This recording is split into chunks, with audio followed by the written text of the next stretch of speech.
ایک prime minister کا decision ہو رہا تھا چوئی شجاعت صاحب کو، میں نے کہا یار کون آ رہا ہے بھائی جی؟ کہنا مینو تو نہیں پتا۔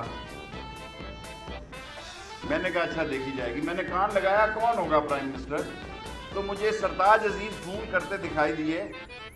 انہوں نے کہا آپ کی کمر کا سائز تو میرے جیسا ہی ہے نا جو میرا سائز تھا کمر کا، وہ ایچکن بنوانی ہے آپ کی۔ میں کہا یہ لڑکیوں کی سائز کی کس کی کمر ہے؟ میں ساری طرف دیکھتا رہا، غور میں پڑ گیا کہ یہ چھوٹی کمر کا کون سا پرائم منسٹر۔ میں نے کہا کوئی لیڈیز تو نہیں ہے؟ میں نے جنرل مجید ملک کو کہا کوئی لیڈی پرائم منسٹر نہیں آ رہی؟ انہوں نے کہا نہیں معین قریشی آ رہا ہے۔ اور وہ بیروت کے ہوٹل میں بیٹھا کافی پی رہا تھا نظامی صاحب، وہ لیگون کے اوپر بیٹھا اور ڈاکٹر صاحب کافی پی رہا تھا، اور اس میں ہم کہہ رہے ہیں جناب ہم آپ کے منتظر ہیں، اور اس کا آخری واقعہ سنا کے میں جاؤں گا۔ ایک چوئی صاحب میرے ڈی ایس پی تھے، وہ تابع دار ویسے تو پولیس والے نہیں ہوتے، اس نے مجھے کہا شیخ صاحب پھنس گیا۔ میں کیا ہوا ہے؟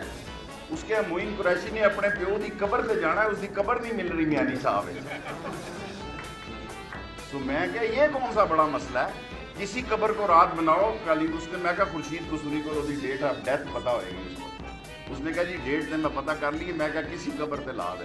اس نے کسی قبر پہ خطبہ شطبہ لگا کے سارے آپ ٹی وی والوں نے دکھا دیا اپنے والد مرحوم کی قبر پہ وہ دعا کر۔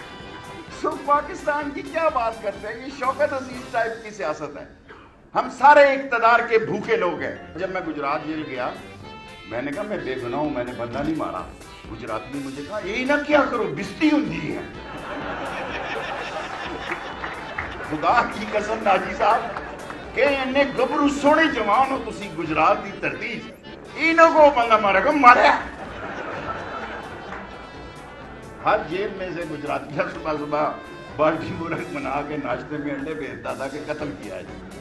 سو آپ لیے بیٹھے ہیں جناب، رضیہ بٹ کا ناول کھول کے بیٹھے ہوئے ہیں آپ لوگ۔ حقیقت کی سیاست میں آئیں۔